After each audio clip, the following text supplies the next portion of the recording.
Hi மக்களே, good morning, வணக்கம். வாங்க, இன்றைக்கி வந்து ஒரு வெஜ்ஜி காளான் பிரியாணி தான். காளான் பிரியாணின்னா ரைஸ் போட்டு இல்லைங்க, கோதுமை ரவை ரவை வச்சு நம்ம ஒரு உப்புமான்னு சொல்லிக்கலாம், பிரியாணின்னு சொல்லிக்கலாம். எப்படி வேணாலும் நம்ம சவரத்துக்கு நம்ம சொல்லிக்கலாம்.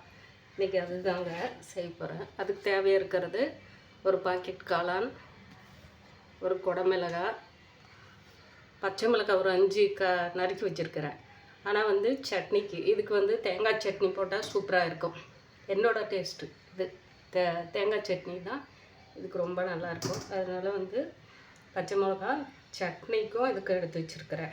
2 தக்காளி வந்து கட் பண்ணி வச்சுருக்கிறேன் பாருங்கள்.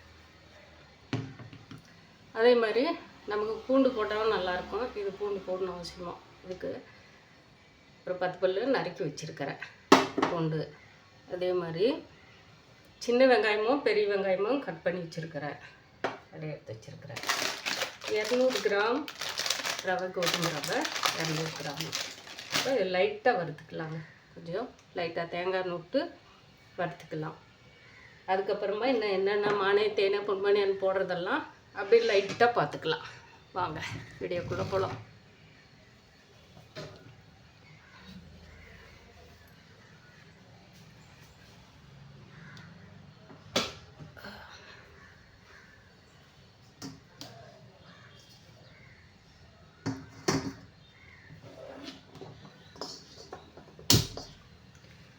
இன்றைக்கி சண்டே ஸ்பெஷல் இதாங்க.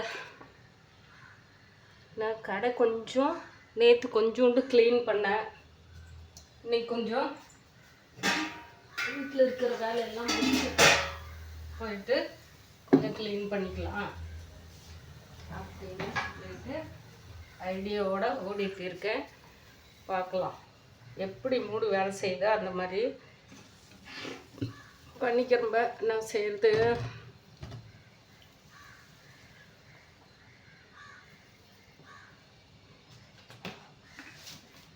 தேங்காய் எண்ணெய் தாங்க. ரவையை வந்து வறுத்துக்கிட்டா சூப்பராக இருக்கும். அதுக்கோசரம்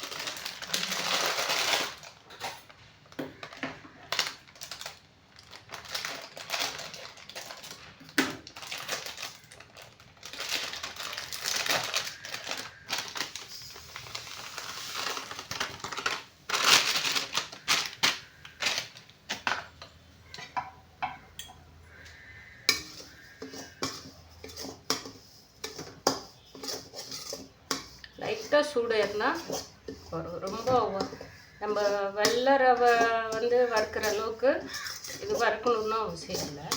கொஞ்சம் சூடு ஏறினா போதும். இட்லி, தோசை, இந்த வாரத்தில் களி ராகி மாவு களி செய்யலான்னு நினைக்கிறேன். அது வந்து நைட்டு செய்வேன், இல்லை காலையில் செய்வேன். ஒயிட் ரவை அப்படியே இருக்குது. இது 2 முறை செஞ்சுட்டேன். ஒரு டைமு காயெல்லாம் போட்டு ஒரு டைம் செஞ்சுருப்பேன், பார்த்துருப்பீங்க. லைட்டாக சூடானவே நமக்கு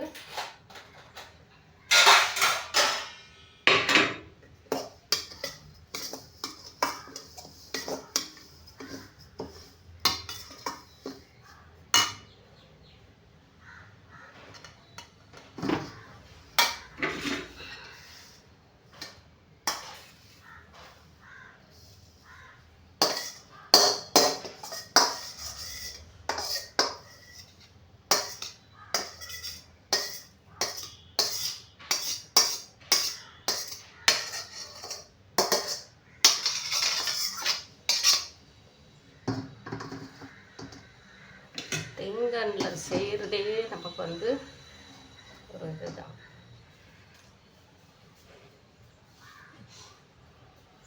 ஆயில் விட்டுக்கலாங்க. இது வந்து ரைஸ் பிராண்ட் ஆயில், தேங்காய் எண்ணெய், நல்லெண்ணெய், இத்தனைமே வந்து 3 எண்ணெய் இதில் வந்து மிக்ஸுங்க இருக்கும். இன்னும் கொஞ்சோண்டு காய் வேகணும். நான் நேற்று தான் வந்து கேரட்டு, பீன்ஸு எல்லாம் போட்டு செஞ்சுருக்கிறேன். சரி, இன்றைக்கி வந்து அதெல்லாம் கொஞ்சம் தூரமாக வச்சுட்டு இதை மட்டும் காளான் போட்டு செய்யலாம் அப்படின்னு சொல்லிட்டு ஒரு சின்ன ஒரு ஆசை தாங்க. இஞ்சித்தூள் எல்லாம் பொடி பண்ணி வச்சுருக்கிறம்ப தேவையில்ல.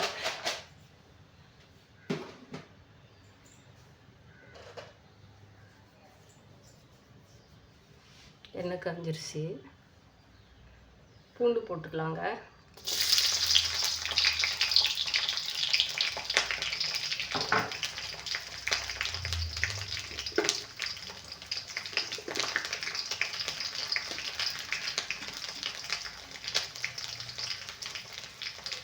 கருவேப்பிலை தண்ணியில் அரைச்சி வச்சுருக்கிறோம்ப, வெங்காயம் கருவேப்பிலையும் போட்டுக்கலாம்.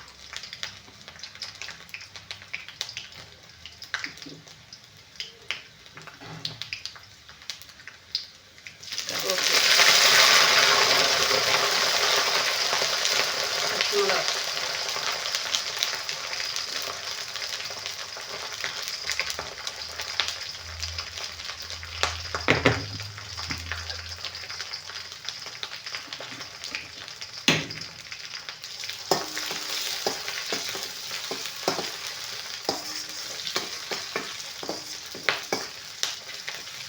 கடுகு உளுத்த பருப்பு நான் மேக்ஸிமம் இது வெஜ்ஜி செய்கிறதுல போட மாட்டேன். சும்மா கொஞ்சோண்டு மட்டும், ஏன்னா எண்ணெய் சூடாக தானே இருக்குது, அதெல்லாம் ஒன்றும் பிரச்சனை இல்லை. கொஞ்சம் நமக்கு தேவை இருக்கிற அளவுக்கு மஞ்சள் தூள் போட்டுக்கலாங்க.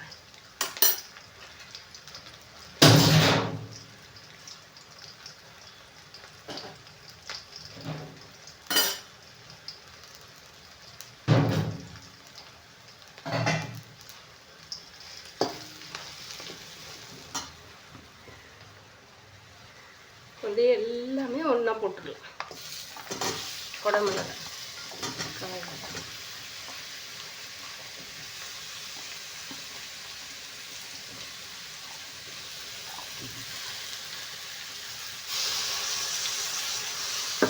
ரெண்டு மிளகாய் மட்டும் சட்னிக்கு எடுத்துக்கலாம்.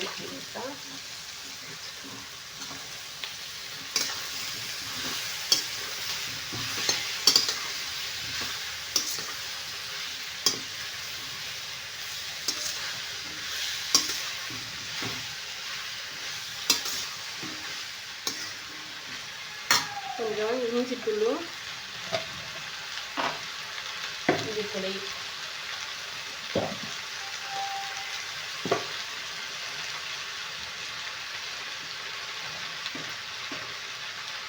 அரை ஸ்பூனு இஞ்சி பொடி,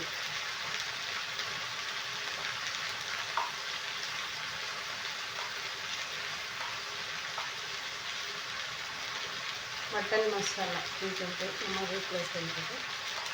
நான் அதிகமாக மசாலா போட்டாலே ஒரு மாதிரியாக இருக்குங்க.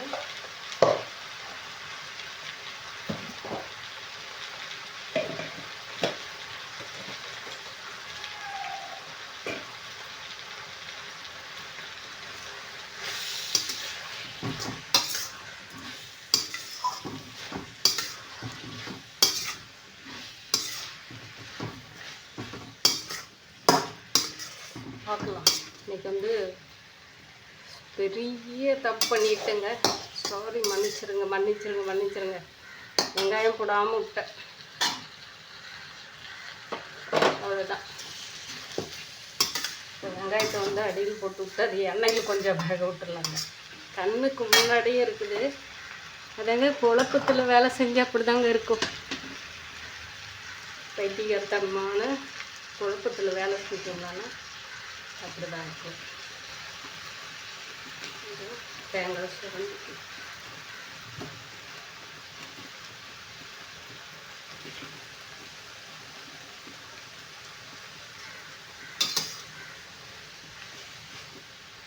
தேவை இருக்கிற அளவுக்கு உப்பும் போட்டுடலாங்க.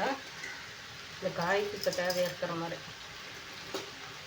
நான் அதிகமாக போட்டாலையும் நம்ம காயில் அதிகமாக உப்பு தெரியும். அன்றைக்கும் சேர்த்து போட்டோம்லன்னா, இப்போ காய்க்கு போட்டு விட்டோம்லன்னா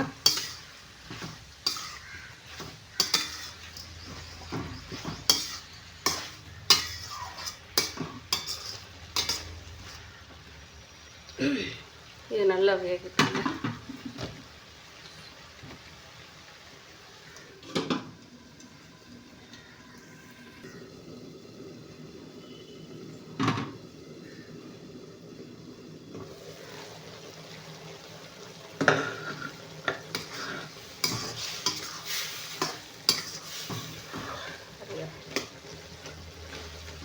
காளானில் இருக்கிற தண்ணி வந்து எந்த அளவுக்கு நம்ம தண்ணி ஊற்றி வணக்கிற மாதிரியே வந்துடுச்சு.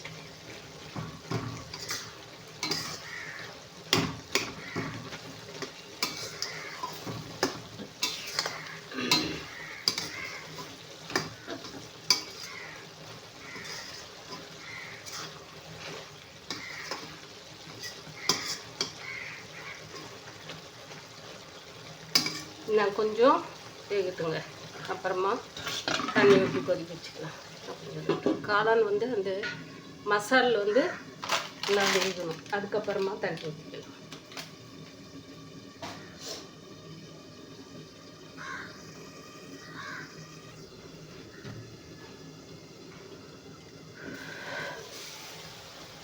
தண்ணி ஃபுல்லாகவே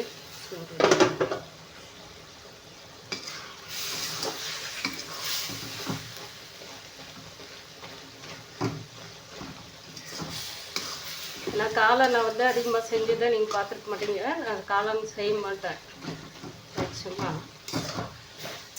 அது நம்ம நாட்டு காளான் சாப்பிட்டு சாப்பிட்டு அது டேஸ்ட்டு செஞ்சாவே அது அப்படியே நான்வெஜ்ஜு இந்த நாட்டுக்கோழி சமைச்சா எப்படி இருக்கும் அதே டேஸ்ட் இருக்கும்.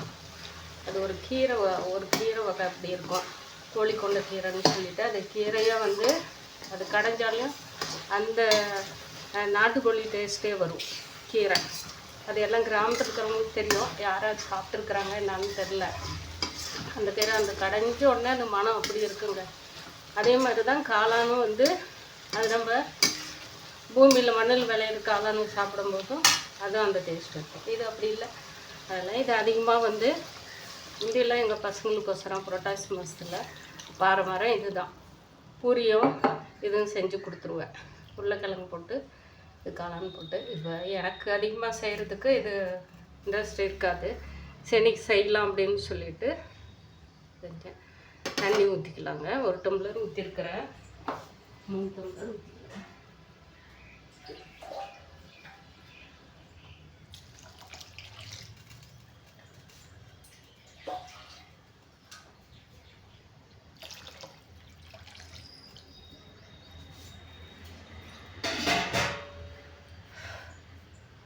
ரவை வந்து வேகணும், அது கொஞ்சம் அப்படியே நின்றுடும், அந்த மாதிரி இருக்கக்கூடாது.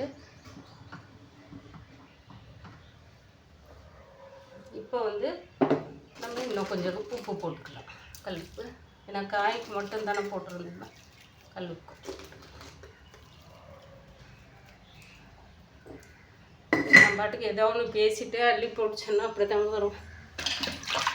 இப்படி தான் பண்ணிட்டேன். இப்போ வெங்காயத்தை வந்து கண்ணுக்கு முன்னாடியே வச்சுட்டு அப்படியே இருந்தால அர்த்தம்.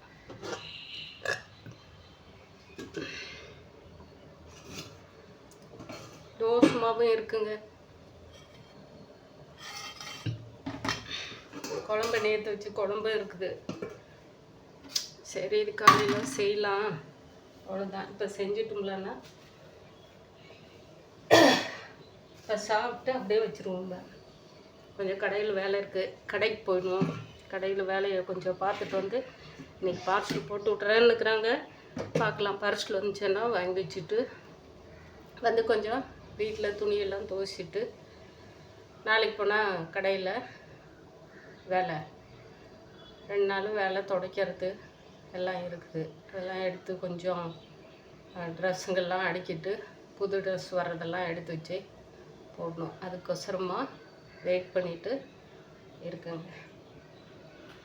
என்னவோ எல்லாமே நம்ம என்னோட செயல் அவர்கிட்ட ஒப்படைச்சிட்டு நம்ம வேலையை நம்ம செய்கிறோம்ப எல்லாமே எல்லாருக்குமே எல்லா நன்மைகளும் எடுத்துட்டோங்க. தண்ணி கொதிக்கிட்டுங்க. தண்ணி கொதிச்சிருச்சா பார்க்கலாங்க. சிலிண்ட்ரு புக் பண்ணேன், வெள்ளிக்கிழமை புக் பண்ணேன், சிலிண்ட்ரு வரல. இப்போ கொஞ்சம் தீபாவளின்றதுனால டிமாண்ட் பண்ணுறாங்களா என்னன்னு தெரில, அதனாலேயே கொதிச்சுட்டுருச்சு நல்லா.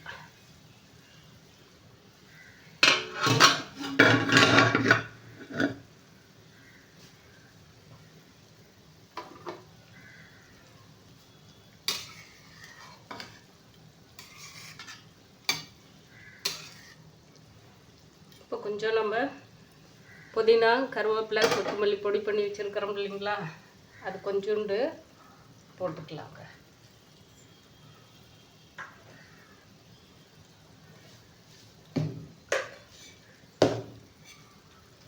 அது நல்லா இருக்கும்.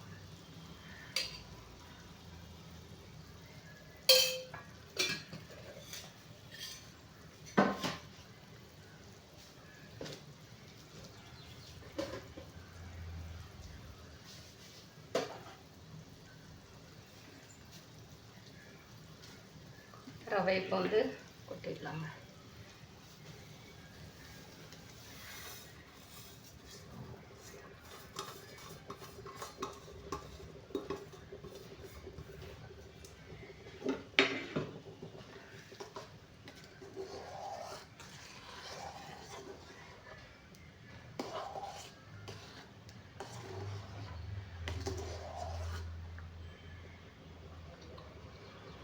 இப்போ கொஞ்சம் தீ வந்து கம்மி பண்ணிக்கலாங்க, ஏன்னா இது நல்லா நமக்கு வந்து கொஞ்சம் வேகும். மூஞ்சிலே அடிக்கிற மாதிரி டக்கு டக்குன்னு கொதிக்கும், அதனால் கொஞ்சம் முடிக்கலாம்.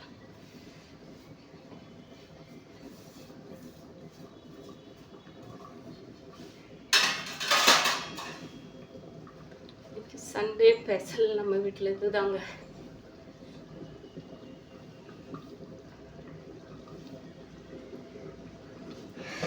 தம்பி இருக்கான், வந்து சாப்பிட்டா அவனோட இது, இல்லைன்னா நம்மளே 2 நாளைக்கு சூடு பண்ணி சாப்பிட வேண்டியது தான், வேறு வழி இல்லை. நாங்கள் சாப்பாடு செஞ்சாலையும் இதுதான் மாவு இருக்குது, அது வந்து நைட்டு கூட ஊற்றிக்கலாம், இல்லை மதியம் 2 தோசை ஊற்றி சாப்பிட்டு நைட்டுக்கு உப்புமா சாப்பிட்டுக்கலாம், மீதியாச்சும் தான் சூடு பண்ணி. அந்த ஐடியா பண்ணி ஏதாவது ஒன்று இன்றைக்கி பழப்ப ஓட்டணும், ஆனால் ஆரோக்கியமாக சாப்பிடணுன்றதுக்கோசரம். ஆரோக்கியமாக இருக்குதா என்னான்னு தெரில, கண்ணா பின்னான்னு எல்லாமே போட்டிருக்கிறோம்ப, ஆயில் அந்தளவுக்கு ஊற்றிருக்கிறோம்ப, அதனால் சாப்பிட்லாம் விடுங்க. இன்றைக்கி ஒரு நாளைக்கு தானே.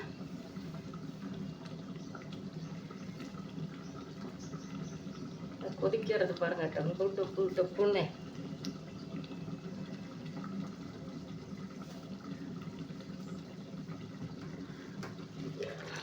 பார்த்தீங்களா,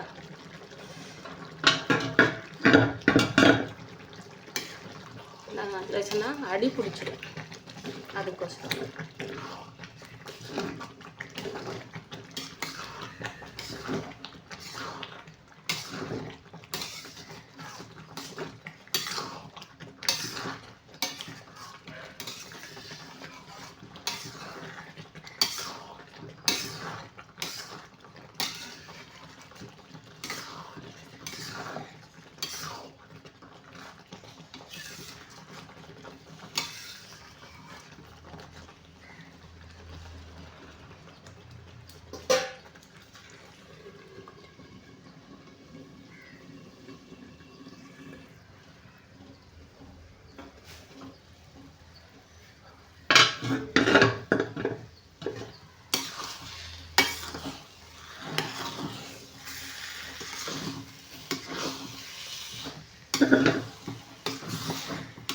அவ்வளோதாங்க, ரெடி ஆகிடுச்சு.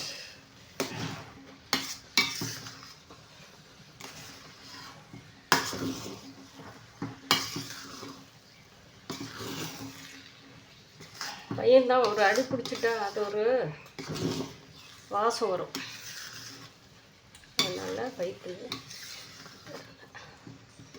ஓகே மக்களே, இதுக்கு வந்து நான் தேங்காய் சட்னி தாங்க அரைக்க போகிறேன். தேங்காய் சட்னி மிக்ஸியில் போட்டு, ஏன்னா வேலை இருக்குது, அது முடிச்சுட்டு அப்புறம் போட்டுக்கலாம்னு சொல்லிட்டு எடுத்து வச்சுருக்கிறேன். சரண்டேட் பண்ணிக்கலாம். பாய். நீங்களாம் இன்றைக்கி யார் என்ன வெஜ்ஜி சாப்பிட்றீங்களா, நான்வெஜ் சாப்பிட்றீங்களா? எல்லாம் ஆரோக்கியமாக சாப்பிட்டு எல்லா பலனும் பெற்று நலமுடன் வாழுங்க.